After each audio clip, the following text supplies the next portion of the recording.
Hello there, welcome to Social Guidance. In this video, I will show you how to put a label on Candle Mockup in Canva.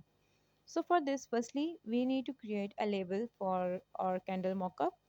So from here, I will search for Candle logo, and in graphics section, you will find different designs. So for an example, I will go with this flower one and then simply save the design. So once the design is saved, now go to canva.com, and here in the left side, we have this app section. Go to mockups, and as you clicked on mockups, now go to home and living, and there we have this candle section. Click on candles. Okay, so now here you will get different templates of candle. You can choose a design that suits with your label most. So as the design is downloaded, now here you need to click on select.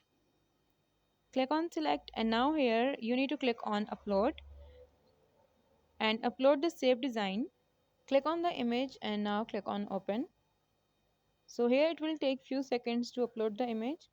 Then click on the image and now click on select.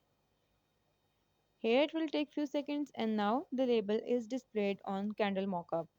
In this way you can put a label on Candle Mockup in Canva. If this video helped you, leave a like on the video and make sure to subscribe our channel. Thank you for watching. Bye.